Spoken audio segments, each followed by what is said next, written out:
Hey, it's Arrow, and this is Vocal Defrag. Vocal defragging is an opportunity for you to ask yourself questions and then question the answers. We're all guilty of one thing: asking other people questions about us. Why? Why do we do that?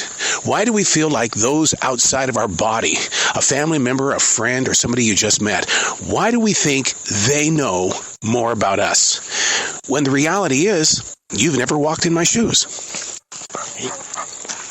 I don't know if you could tell, but I was interrupted there for a second because I heard somebody running behind me.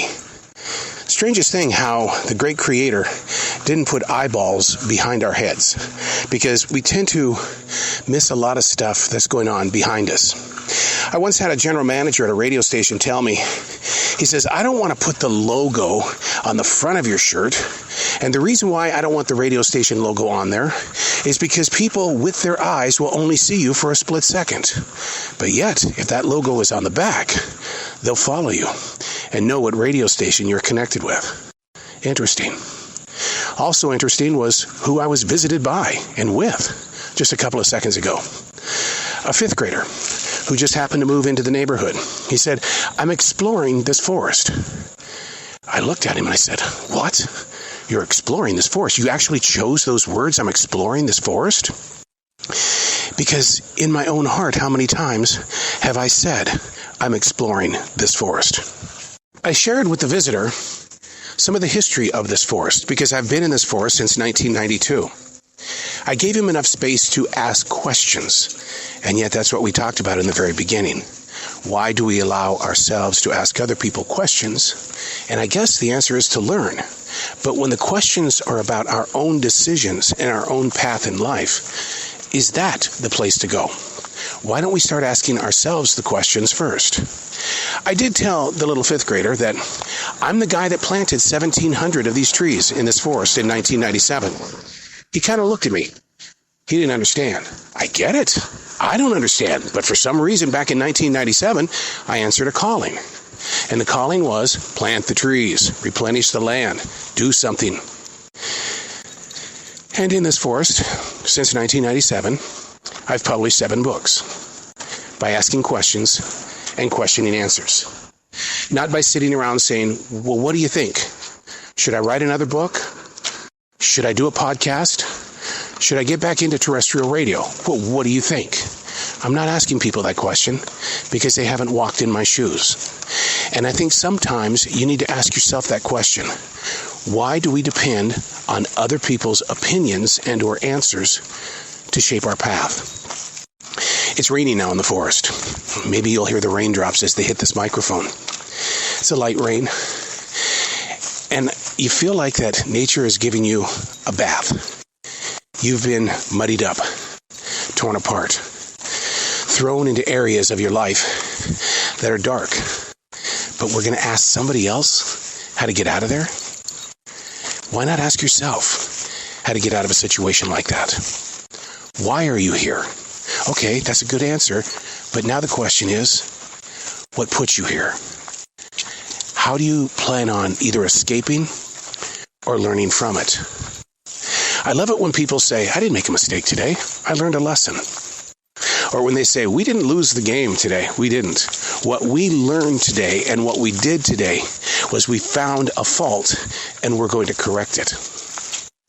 So that stuff right there, those are seeds to be planted in your forest. You don't have to put 1,700 trees on a lay of land and say, hey, I am that guy.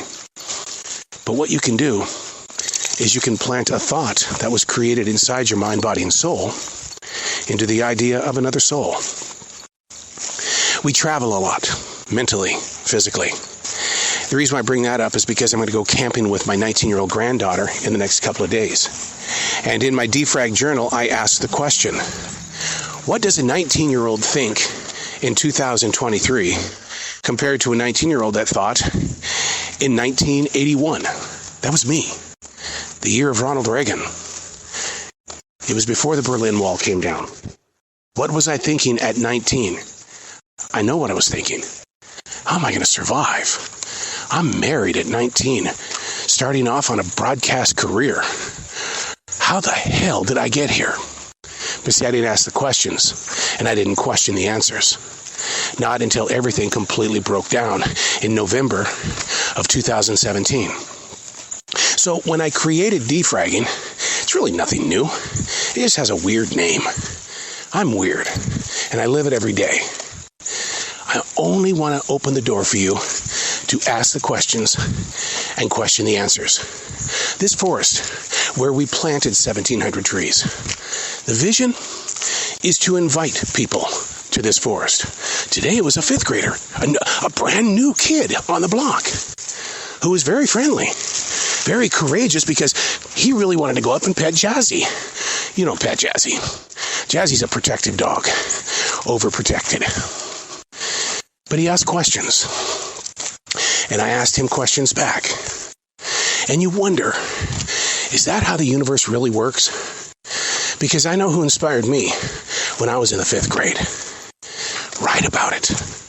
Go into a journal and ask yourself the personal questions. Who was the inspirer in your life, the influencer that helped guided your way when you were in the second grade? Mrs. Keefe, Ponderosa Elementary School, Billings, Montana. I'm a writer today because she gave me the opportunity. She says, just write. You don't have to do the math. You don't have to do anything but write. Feed it. And I did.